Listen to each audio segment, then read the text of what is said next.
Welcome to Unlocked, a NAMFS podcast. In the first episode of our Stronger Together, the NAMFS Member Series, we're kicking things off with insights from one of our national members. Let's get started. Welcome everyone to yet another fantastic edition of Unlocked here for NAMFS. We are excited today to have Clellan join us. Clellan, appreciate the time. If you could just maybe talk a little bit about yourself and your background and where you're at today, just for the Yeah, I group. appreciate that, Sam. My name is Clellan Kane. I'm the Senior Vice President here at AREMCO, managing asset solutions, property preservation, and REO. I've been in this industry now for about 25 years, started in finance and worked my way from beginning to end of default, from collections to where we are today at Prop Pres and REO. So I'm glad to be here and thank you for having me. No, we're glad to have you. And it's good that you've had that experience because we're going to dig into it. I'd love to get your take. You've been doing it for a minute, so it's good. I think the biggest thing we'd like to kind of start off with is how long have you participated with NAMFS and going back, if you can dig back in your memory, what motivated you to join kind of the organization? What was the thought process for you? Yeah, it's actually really simple. I've been on this side of the house for a few years now. Started with AREMCO.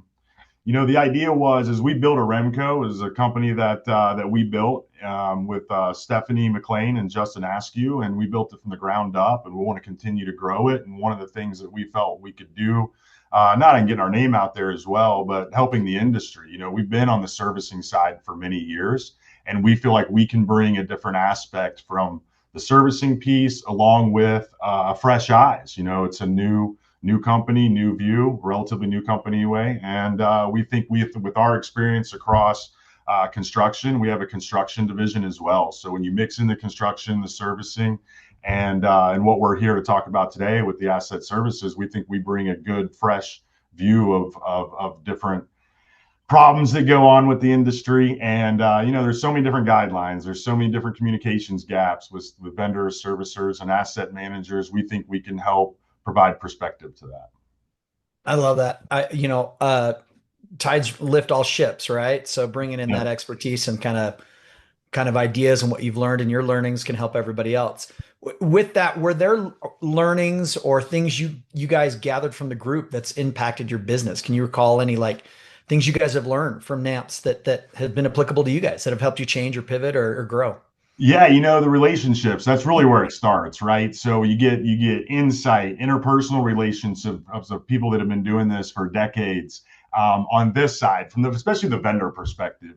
We want to bring light to what they're dealing with on a daily basis. We're here as a partnership for the vendors. We call ourselves boots on the ground. Like I said, we started with construction division, and that's where Justin, our COO, built his experience that we're building upon, and we want to really help bring light to what the vendors are experiencing in the field. And I think we can really help that, but we can do it from a servicing perspective as well. Plus, with the experience that we have managing specific portfolios, I think we've got it all around. And really, so to answer your question, working with Bill at Innovative and some of the other guys. It's interesting because we went and met some of the vendors, and we'll go to site, meet them, and they're telling us that no one's ever taken them out, no one's ever spent time with them to get their perspective. And I think that's learning in and of itself, right? That's kind of eye-opening that can be hard to get their viewpoints and experiences out, especially to asset managers like us. So we want to help spread that word and support the team here. Oh, that's cool. I think those learned experiences through those relationships and connections are definitely trickled down as we talk to other people. I mean, that experience, I'm sure Bill took that and ran with it as well to understand his vendors and what they did. So just kind of that mind share, if you will, between the two of you guys. I think Sam, I think we can help standardize some of the processes. I think we can help with the performance together. Help training, set expectations. When we talk about someone like Bill, they've been around a long time, but we need other vendors and other places that can help do what they do. And having their experience as a good example, they understand what ICC is, they understand the timelines, they understand what really needs to happen when you go on the property that first time, as opposed to a vendor that's just getting started, just coming up from the bootstraps, really trying to build them up, help them be successful with the timeline management, but also be successful so that they can make some money at this business and not churn. And so That's 100% where we stand, and what we want to do is really help the vendors. And if we can do that, that's only going to help us in the long term. Gotcha. You think back, I'd be curious, thinking back personally for you, do you remember kind of where those connections started? I mean, was it just simply joining NAMFS, or was it conferences, or kind of what teed up those opportunities for you to kind of connect? I think Bill's a great example. We were at a conference, and a couple of his team members were standing in an elevator, and I just started talking to them, asking who they were, what they do. So there's so many different ways to build these relationships, right? So conferences are one, and I think that is a great place because everyone's consolidated and you got a captive audience together. But some of it's just picking up the phone, figuring out who they are, what their struggles are, what they're doing, how are they being successful, why are they being successful, or are they not? What's their challenges? What can we do? Is it something that we're doing on our end? So a lot of it is from the conferences, personal relationships, and just building upon that. Recommendations. If someone knows somebody and they hear you name drop and it's something that you're interested in, going out to them, reaching out, say, hey, I heard about you guys.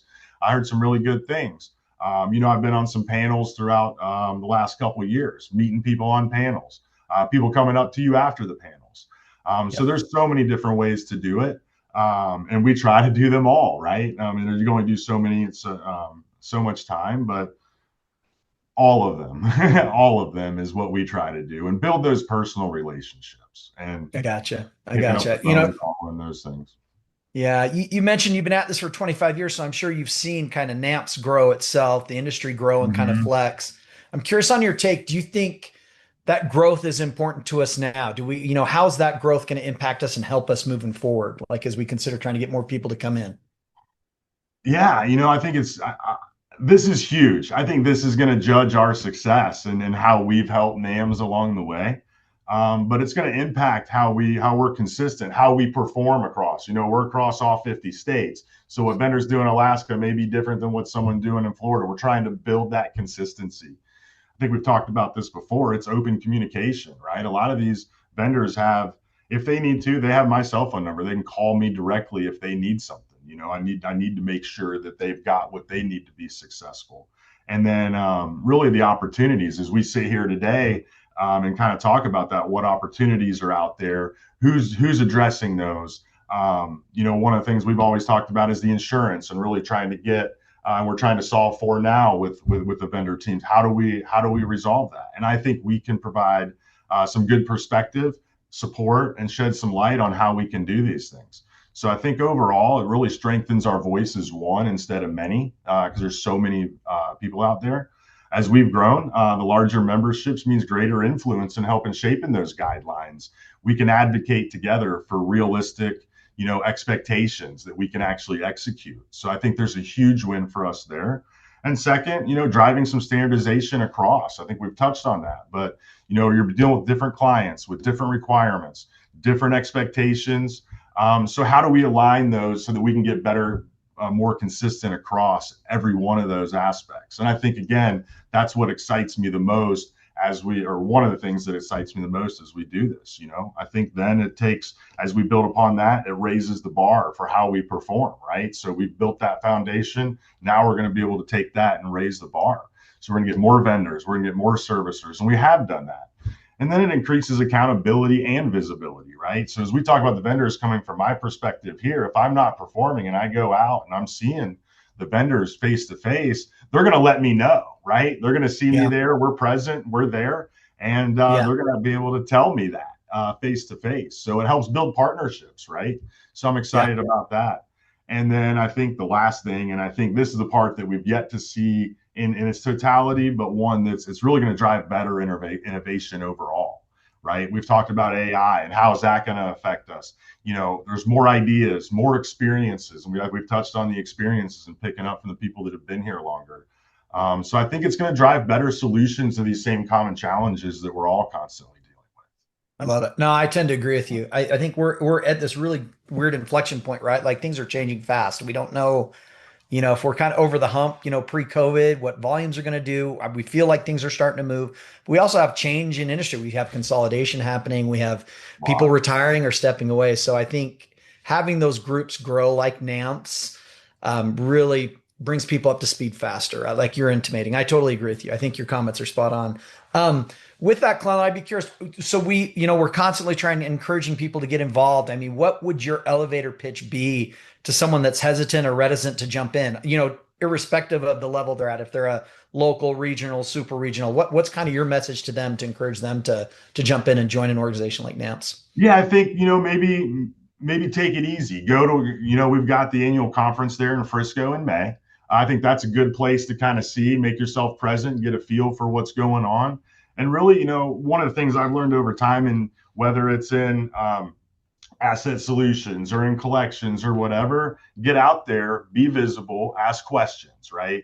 Don't be scared to ask questions. We're all learning. Like you said, we don't know where this industry is going. We assume the volumes are going up. We talk about it all the time, right? It's out there. It's to be had. But we've got to ask questions, and we've got to do that. So if you're going to join or want to be a part of this, I think, going to that conference is probably the single best place to start, especially given where we are today with that coming up in the next month.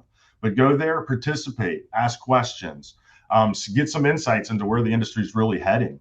And then that's your time to build those relationships that when you take back, you can pick up the phone, you can maybe get some insight into what some of the other partners or vendors are doing, or servicers. I mean, that's where a lot of that business is driven from. So introduce yourself, kind of get your name out there.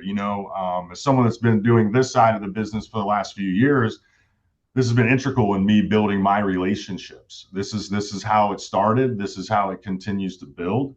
So I think getting there, being present, and asking questions is very important, especially if like the conference that we have coming up. It gives you a seat at the table, and it allows you to start to contribute to the future of where we're going.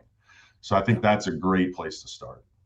I agree. Well, we appreciate that commentary. I tend to agree with you. I think leaning in, that's the phrase we always use, at least on our side of business. You got to lean in, you got to try. So this was great, man. I appreciate your insights and thoughts. It's been really helpful for us and beneficial for us. I hope that people can take it to heart, but love your perspective. So appreciate the time today. Appreciate you carving some time out. Looking forward to seeing you. I'll be there as well in a couple of weeks, May 4th and 5th on the ground. Looking forward to seeing you and the rest of the team when we get together. It'd be great. Absolutely, Sam. Thanks for having me. And I'd like to continue to talk more as things come up, and really appreciate the time today from you guys. Our pleasure, man. Hope you enjoy your week. Absolutely. Take care. Appreciate it very much. Yep, appreciate it. Thank you for watching and listening to Unlocked, a NAMFS podcast. Be sure to subscribe to the NAMFS YouTube channel or follow us wherever you get your podcasts so you never miss an episode. We'll be back next Wednesday with another Season 2 conversation, and we look forward to having you join us.